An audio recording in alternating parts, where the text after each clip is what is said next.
पागल दीवाना तू बनाई देलही, कोइलियो कौन गलती जे भुलाई देलही।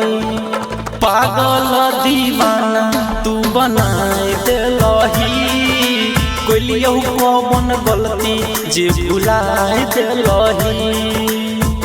गे पगली बाबू सोना जान गे तू तक कहै छलही, तब किया छोड़ के जान ससुर गेलही। पागल दीवाना तू बनाई देलही, के लिए कौन गलती जे भुलाई देलही।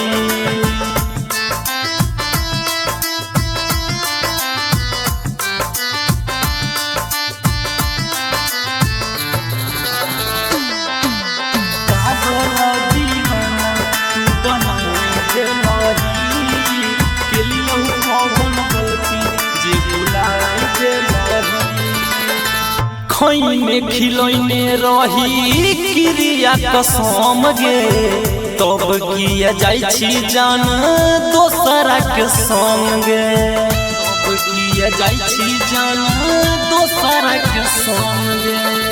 खैने खिलौने रही क्रिया कसम गे, तब किया जाई जान दोसरा के संग गे। पगली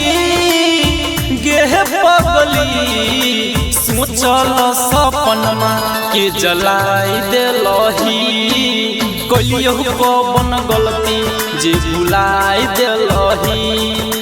पागल दीवाना तू बनाई देलही, कोइलियो कौन गलती जे भुलाई देलही।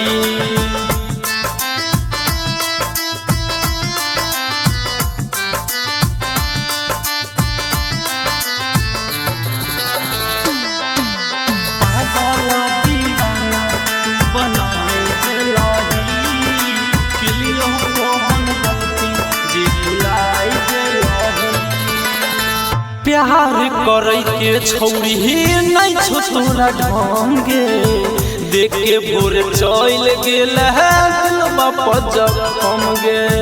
देख के भोर चल गेल है दिलवा पर जखम गे। प्यार करे के छौरी नहीं छो तोरा ढंगे, देख के भोर चल गेल है दिलवा पर जखम गे। पगली कहबन तू सहमन के अपनाई लेलही, कोइलियो कौन गलती जे भुलाई देलही। पागल दीवाना तू बनाई देलही, कोइलियो कौन गलती जे भुलाई देलही।